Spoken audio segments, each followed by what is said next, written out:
traditionally been not a very good month for Bangladesh. It was in the wee hours of August 15th, 1975.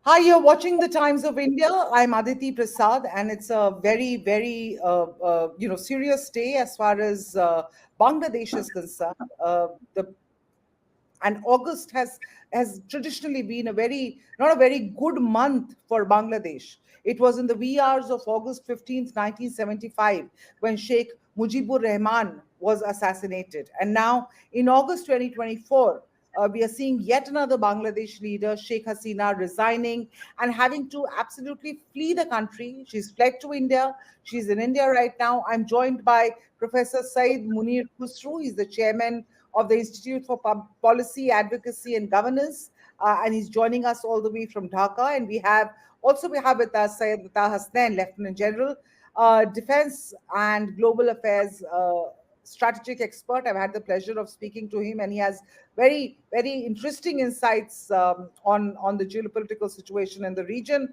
And now, obviously, very imperative to hear what's next for India, what's next for Bangladesh, because this also has great implications for India, Bangladesh's neighbor, very close ally of Sheikh Hasina over the last 15 years that she's been in power.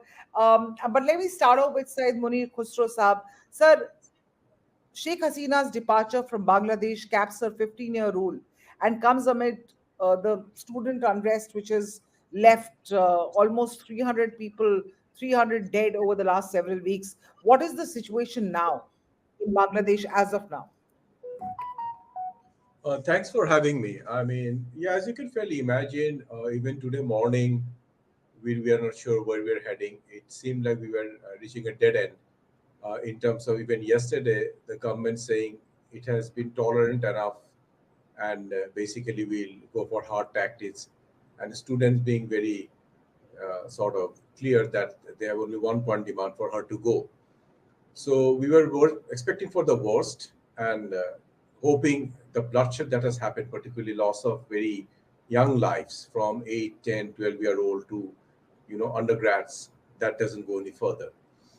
So then when this announcement came that the army chief will address, then we could understand something must be happening. Otherwise, why would he come up and speak to the nation? And there was a little bit of confusion going on because first he was supposed to come at 2 o'clock, then it became 3 o'clock, then it became 4 o'clock. He was in talk with other political parties. So that was a clear indication that something must have happened. And then it came out that she's leaving the country, she has left the country, all those kind of things that spiral out. So uneasy calm is prevailing. We are still under curfew officially, but people are on the street celebrating. And also you may have seen ransacking her home, those are scenes I wish had not been there. This is not something we enjoy, that we are not some tin pot country from somewhere so the good thing is at least we are out of that danger zone whereby a lot of killings and other things are happening. And from the initial impression we got, the army is trying to set up an interim caretaker government, which will hopefully facilitate next elections. The army chief has sought 2-3 days, which is very reasonable, to find out how this structure would be. And as you probably know, after Prime Minister Hasina came last time, 2009, he scrapped the caretaker provision government. So that creates a little constitutional sort of caveat. How do we then navigate? So I'm sure they'll be talking to legal experts, finding out how. So this is the territory we are in. So it's too early. Not even 12 hours have gone by since the army chief spoke to the media. So I'm sure in the next 24, 48 hours, we'll get a clearer picture where we're heading. But the immediate thing is at least the unrest, the killing, violence that has stopped. So there's an uneasy calm and celebratory mode, a little bit, you can say. So that's more or less cap in terms of what's happening in the streets. But sir, what is the mood in Bangladesh? You're saying uneasy calm. There are celebrations at some place, but is there any sort of fear also? Because it's about, yes, there was a complete demand for her ouster, her resignation, and which could have been met by her resignation. But she not just resigned, she fled to India. what is the point of fleeing? What did she feel a threat to her life? And from where? Couldn't the army protect her? I'm glad you asked it. That points to the tragedy. You see, last time when we had a similar situation, 1991, when we had a military dictator, General Ershad, he he sort of when there was a student movement, and even then he was under some sort of house arrest, then put into some trial. He didn't leave the country. But in this particular instance, what happened, what is so tragic, to be fair, she did some good works for the country. So I will not deny that not anything has happened. But unfortunately, this argument sometimes we see floating around recently, that as if development and democracy are mutually exclusive. If you have to develop, you must have an iron fist hand to suppress people's voice, to suppress freedom. And that's not how it works. And she's a classic example that this theory is a flawed theory. And after she came back with the free fair election 2009, next three elections were mostly non-participative. A lot of questions raised on the credibility of election. So in Bangladesh, since we embarked into democracy in 1991, no party came in consecutive terms because there's always an anti-establishment feeling after 5 years, and she has been there for 15 years.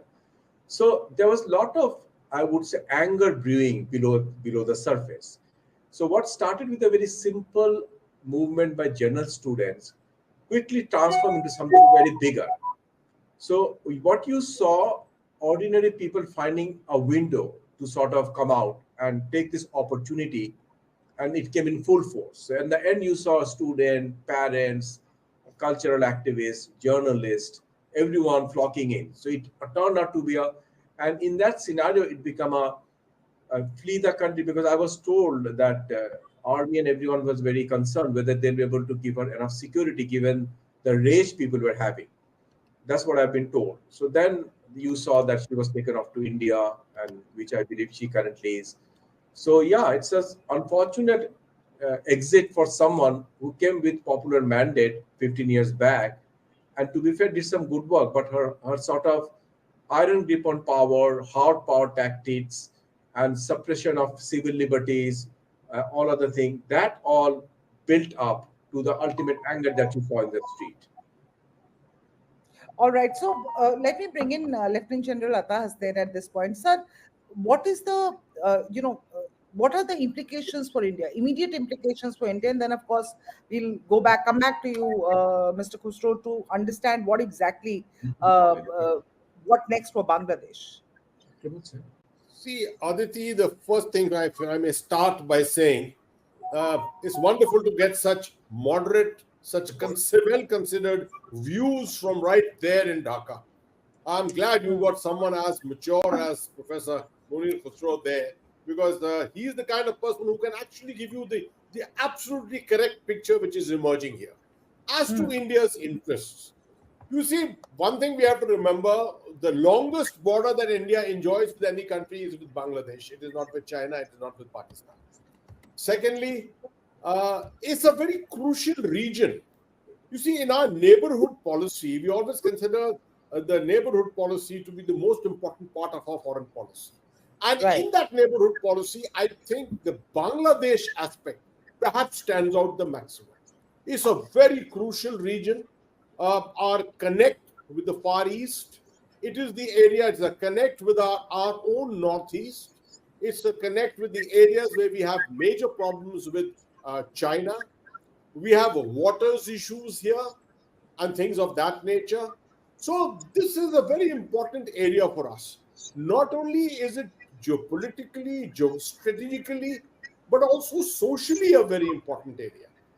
It's from here that the potential of radicalism, the rise of radicalism, extremism of the Islamic variety, the threat is always persistent there. There is always the chance of this area being exploited by our other adversaries, China or Pakistan, from making inroads here and perhaps influencing some kind of activities, actions against Indian interests here. So overall, I mean, these are very generic observations, but the important aspect is for us, stability inside Bangladesh, stability on the Indo-Bangladesh border is of crucial importance for us. Because without that, I would say a major part of our security of the Northeast is virtually non-existent. That's the Right. important way to look at it. But there are some people who are saying that, India has lost a major ally with Sheikh Hasina's departure. That India will not be in a position, or because India and Sheikh Hasina had a long, sturdy partnership. So therefore, things may not be as well. What is your take? Should India worry?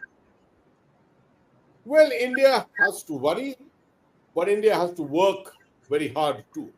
There's no doubt about it that this relationship that we enjoyed with Sheikh Hasina was a historical relationship. It was a relationship which started with her father. And I still remember myself awaiting in a winter cold in Delhi in 1971 and waiting for Banga Bandhu to come here to Delhi the first day when he arrived from London, and from here he was going to Dhaka. I still remember going to the area of the Vijay Chowk and waving my hand at him because he was a hero, absolutely. And that relationship with her, with the Awami Party itself, both of them, it has continued right through. And a lot of people may accuse the Indian government of saying that we have not really looked at options and we have not really reached out to others, etc. Whatever that be, today the situation is a little worrisome for us. But I won't say something down and out completely. These kind of situations emerge, and there will be lots and lots of people in Bangladesh who will be willing and happy to reach out to India. As many people are in India who are willing to reach out to Bangladesh. So these kind of relationships continue. They have to be built up and nurtured. All right, let me bring in Professor Khasru on this. Professor Khasru, these protests in Bangladesh, which have forced Sheikh Hasina to flee. Do you think these protests were organic, purely organic, or was there some external hand? And when I say external hand, I'm saying apart from the student protesters within Bangladesh, and even outside Bangladesh, which could have played a role in this. You see, I mean, here the ruling party, led by Prime Minister, was trying to put this image that this is all BNP and Jamaat's creation. Maybe partly true, but what also is equally true, it started with a very pure, generic, ordinary student movement, which they could have handled within 4 days. Because for people like you from outside, it is if there is any consequence to you. Actually, the government was on the side of the students. They were fighting in the court in the same side that quota system should be abolished. So you can imagine what degree of mismanagement, arrogance, and stupidity can you do that someone you are on the same side, you made an enemy out of it. It itself should tell you how much grandly you messed it up. So what was needed? Just a simple gesture, maybe the Prime Minister meeting the general student. And by the way, they are not part of any political party, and telling that you're like my sons and daughters.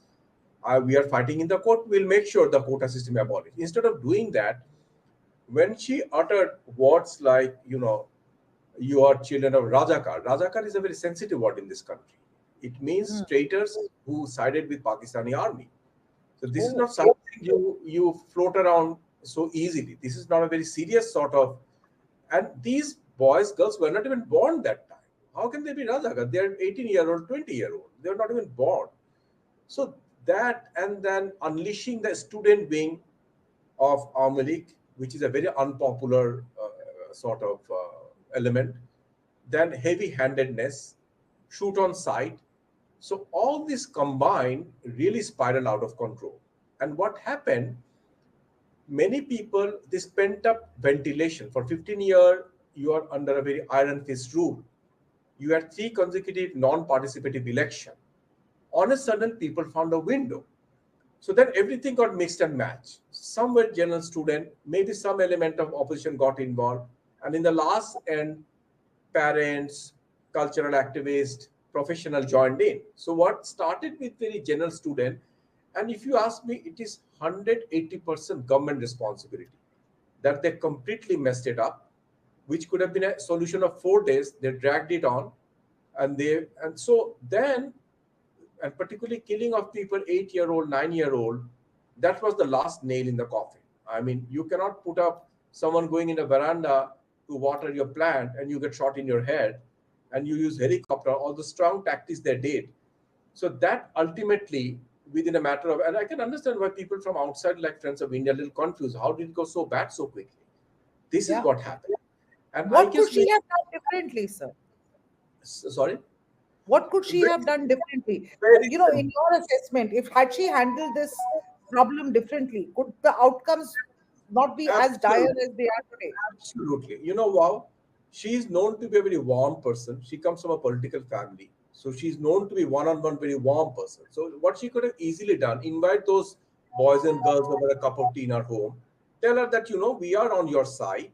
We are, instead of saying you're Rajakars, this, that, and it could have quit. I guess probably the overconfidence she started building, being in power for 15 years, that, and also certain degree of, I don't know what was going through her mind, and people on the right and left sent all the wrong signals you could send. And I was in their shoes in 1991 when Atabai will understand. When we got rid of General Ershad, I was in the shoes. So I can imagine what must be going through their mind, that, that we have to topple when you're young, when your blood is, running through your veins and everything. So it triggered. So answering to your question, even if there were some elements of political element which got mixed in, but that is not, does not take away the fact it started with pure general students, taking them into remand, forcing them statement, putting this which you may not have been aware. All these were very silly things to do, which they have now paid the ultimate price. So what is unfortunate, she did some good work during her time. It will be unfair to say she didn't do good work, but it was completely washed away by the sort of dictatorial way, particularly the last 2 3 weeks she handled. Let me bring in Lieutenant General Atas then at this point. Sir, there is, I'm going to ask you the same question, which is probably put a little differently. Uh, will will has the uh, she could have done the things differently, the outcome would have been different, but as far as you are concerned, do you see this as problematic? You said it is a problem for India and India should worry, but how far do you think, do you see the foreign hands in this protest against Sheikh Hasina? Do you see elements outside of, or let's say anti-India elements within Bangladesh becoming a part of this very organic protest which started as a student protest? Let me put this in perspective, Aditi. And once again, Professor Munir has put this together extremely well. I think the explanation is absolutely par excellence. And I will take this a point beyond. The reason why I perceive the government of Sheikh Hasina overreacted. This is something, I have visited Dhaka, I have gone and met Professor Munir in Dhaka himself. I have been a guest of the Bangladesh Army in Dhaka, spoken at different institutions. I can tell you the perception I got there while being in Dhaka was that the government felt absolutely strangulated. At every corner, there was a devil behind every door, there was a devil behind under every stone for them. As far as the radicals were concerned, this whole issue of the BNP, this whole issue of the Jamaat, yeah, and the hangover of 1971, the Razakars of 1971, which Professor Munir just spoke about. This combination of these various elements had created a phantom kind of specter inside Bangladesh where the government felt threatened at every step. And therefore, when a thing like this happens, where there are street protests, because very correctly what Professor Munir says is both the government and the students were both on the same side. That is the surprising thing. They were both on the same side. The government was also not wanting reservations. The students were also not wanting reservations. It's the Supreme Court which had laid down 5% reservations in their most recent edict on this. So As he said very correctly, it's just a question of meeting, it's just a question of outreach, what is typically called the hearts and minds outreach, to explain to people, and perhaps through the media. The media could have played a much better, much stronger role in this. I'm surprised that there's a very powerful media in Bangladesh, and that could not somehow play a very positive role. As far as this question of yours is concerned on the issue of was this externally kind of nudged or anything like that, well, we are aware in India, and this is our perception, that not necessarily meets the approval of everyone in Dhaka, but this our perception that for long the arc of radical extremism and radicalism there has been an intent to take it far beyond, from Pakistan, from Afghanistan, Pakistan, skip over India and take it to the other side of the Indian subcontinent, that is into Bangladesh, and from there extend it down towards Southeast Asia. If in the middle, India sandwiched in the middle, could also be subsumed as a part of it. Now, if that be so, every opportunity which arises in Bangladesh would probably have an exploitation, a level of exploitation by the unseen hand, the unseen elements who are behind this. There is no kind of an order, there's no ecclesiastical order which is sort of examining, which is looking at this and articulating it and leading it. It's just that there is something behind which ensures the spread of this kind of philosophy to the different parts of the world. And that is what we in India fear most. Because the effects of that in Bangladesh, if it takes hold in Bangladesh, will be very, very extreme for India.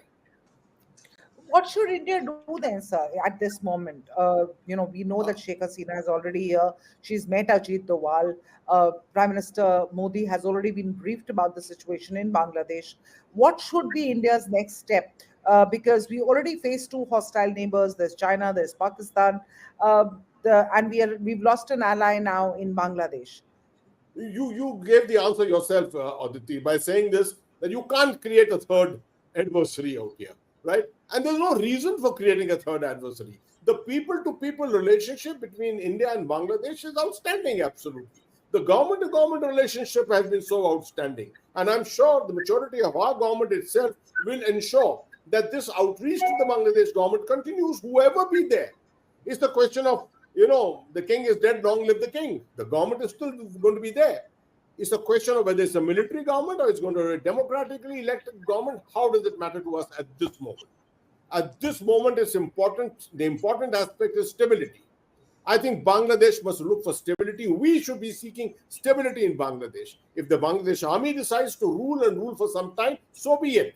Our relationship with the Bangladesh military is excellent, and I'm sure we can function together. All right. Professor Harshri Path has joined us, but sir, give me just a moment. I just want to go to Professor Khusru from Dhaka and get his viewpoint on what Lieutenant General Ata Hussain has said. Mr. Khusru, importantly, how is relationship with India, whether the army, which is in control right now at the helm in Bangladesh, or whichever the next opposition government is, because the Jamaat Islami, etc., they're not very kind to the Indian establishment, so to speak.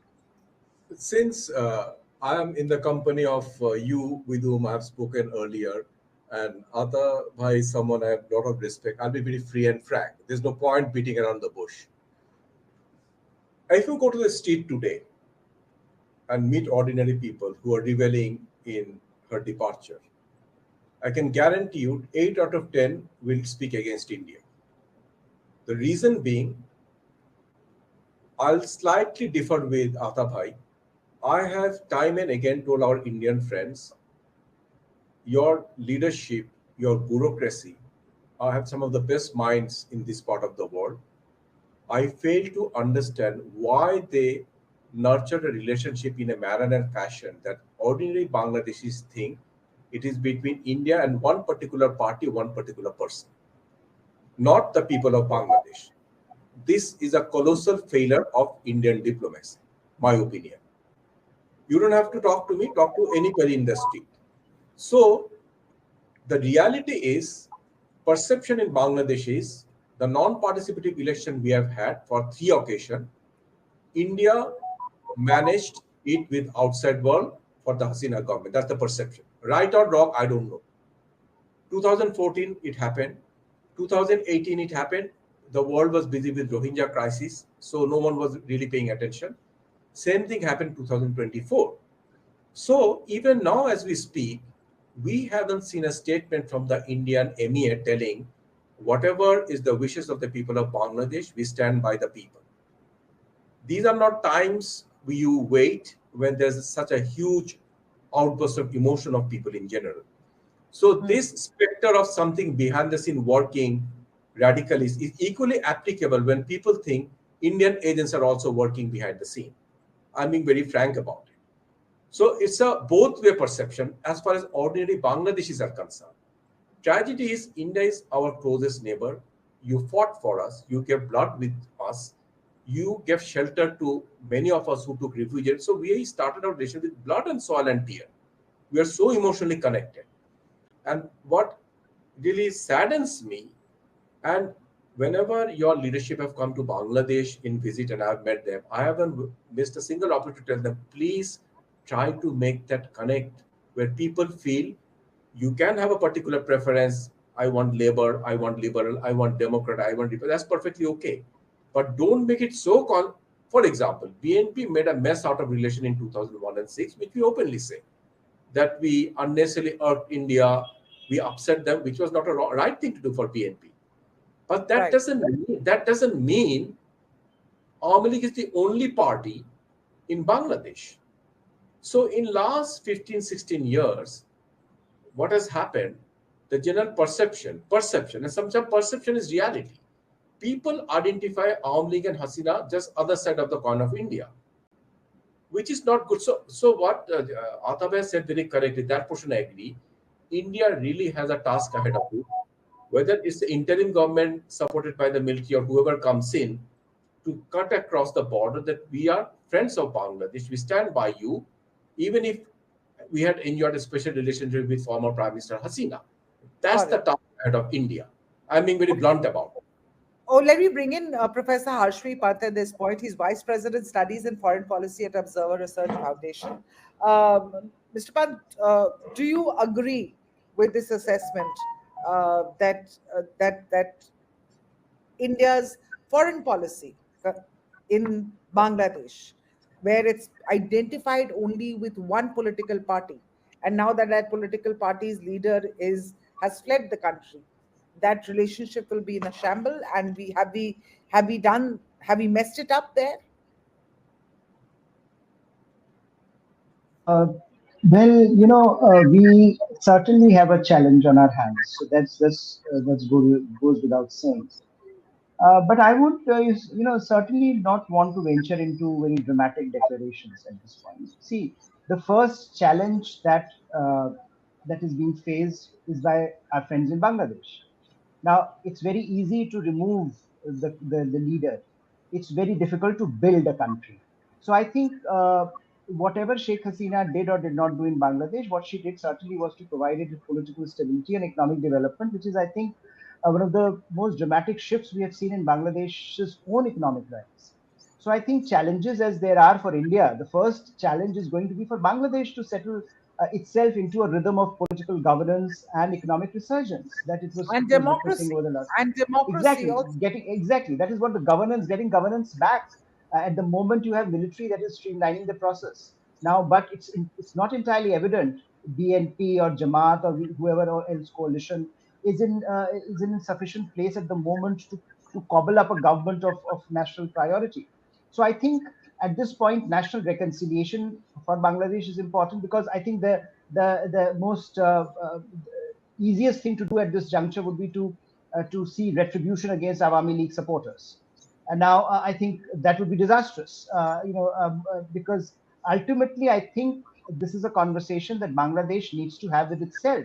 What kind of a nation Bangladesh wants to be? And I think for all the faults of Sheikh Hasina, we have seen over the last 2 decades Bangladesh moving in a direction that gave, I think, confidence not only to Bangladesh, but I think to the region itself, that here is a country that was extremely poor, that was doing very badly for a long time, suddenly could pick up its socks, suddenly could gather momentum, and suddenly could become an exemplar for the rest of the developing country in the world. So I think the challenge is for Bangladesh first. India's challenge, of course, is that we have now a tumultuous neighborhood. We have fires burning all around the neighborhood, and how, as a regional player, India can help in the process. Now, again, in hindsight is a wonderful thing. We can all criticize Indian diplomacy, saying that, look, we could have done this better, that better. But the reality is, I think from India's point of view, what were the options? In the sense that if you have the opposition day in and day out condemning India, then India's attitude towards that opposition also changes. And I think there was a reason why Sheikh Hasina was supported. The Sheikh Hasina was supported because from India's vantage point, it was seen as an investment in Bangladesh's stability, as well as in the stability of India-Bangladesh ties, which should remain stable. So I think every country goes through that process, and in the neighborhood, of course, Aditi, we have talked about this often in the past. Ups and downs continue, right? Governments come, governments go. Sometimes you have pro Delhi governments, sometimes you have pro Beijing governments, apparently, seemingly. But this is a trend that continues. And I think both, as was pointed out earlier, maturity is that both sides will have to work with whatever is there. I mean, India doesn't have a vote in Bangladesh elections. Bangladesh doesn't get a vote in Indian elections. We do have our own government, they have their own government. And both the governments will have to come together and see what's best for their own individual stakes as well as for the stakes of the region. After all, India-Bangladesh relationship in the last 2 decades had become an anchor for the entire neighborhood. It was not simply a question of bilateral relationship. It was also, Right. we were talking about BIMSTEC, Bay of Bengal, Indo-Pacific. So I think the stakes are very high for India, for Bangladesh. But I would again reiterate and I end by saying that, look, this is now a challenge for Bangladesh to decide which direction it takes. And I think India will always be supportive of that endeavor. Professor Khusru, what direction? You heard from Harshvi Pant that the stakes are very very high. What do you think? Okay, fine. So there was a lot of anger against Sheikh Hasina. She's gone, perceived to be pro-India. There is a lot of anti-India sentiment right now on Bangladesh's streets. But what next for the two countries after this? To How be do you see honest, it playing out? Yeah. to be honest, with all my respect, when the people from the largest democracy of the world speak in a manner that development is okay at the expense of democracy, it really upsets me. These are not mutually exclusive proposition. When we talk about Bangladesh's development, yes, she has done a lot of great job, absolutely. And that's the tragic. She deserves credit for many of the wonderful things she has done. But this perception that while we develop, people's voices has to be muzzled. There is no press freedom. This is digital act by dint of which anybody says anything, this large overarching definition, you can pick up anybody at the middle of the right. We are not some Latin American or Timbuktu country. That's the way we lived our life for last 15 years. I'm not political, but I also was not comfortable writing things which we understand because we lived through it. So this perception some of our Indian friends give me really saddens me, being world's largest democracy, when people talk in a fashion that development great, this, that. So as if democracy doesn't matter. And that's what you're seeing today. There was a suppressed discontent in people's heart, which finally found a very unrelated route and exploded. And she left the way she left. So it's a lesson for everybody, every country in the world. If you keep people suppressed for long, no matter what great development you do, at some point it will burst. That's exactly what happened. Now coming to India, yes, India doesn't vote for Bangladesh, Bangladesh doesn't vote for India. But by and large, it's an open secret. These non-participative elections were held on international forum by India. And India never came out and spoke, even now. So as an ordinary Bangladeshi, if I have not been able to access my franchise for last 15 years, I'm not very happy hearing it was okay to be doing that. I'm not. We suffered. You at least voted. You had an election where results were very different than what you anticipated because you had a free and fair election. BJP did not do as well as you thought because whatever. We didn't have that liberty. We didn't have that choice. So I'm not very willing to listen to this when for last 15 years, I don't care who comes into power. But I want to have the right to go to the voting station and give my vote and want it to be counted. Plain and simple. You cannot give me GDP growth numbers and tell me I should be happy about it. I'm sorry to say that. This narrative in Delhi, which I hear sometimes, upsets me. You being the largest democracy, come and tell us in a fashion as if being developing is good, and you'll see how Bangladeshi media report tomorrow. Just see how they write. They'll be frustrating their anger. And I've seen how the media's work. When Ata Bhai said about Bangladeshi media, how will Ata Bhai Bangladesh media work? They were under constant watch and threat, and some of our two great publishing houses where you have spoken, Daily Star, Protomalo, they were on the run for last 15 years. So it's not a question of Armenic and BNP.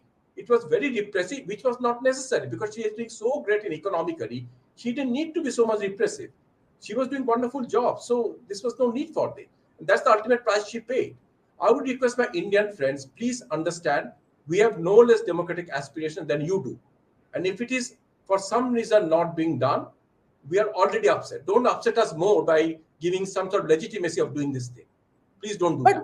but absolutely, and it's your country, and you have absolutely a right to decide. But what next?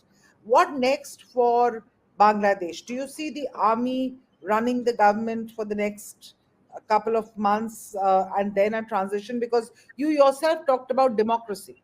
So democracy's return to Bangladesh. Do you see that Sure, happening in the sure. future? I'll respond to that. Our army, fortunately, is not like Pakistan army.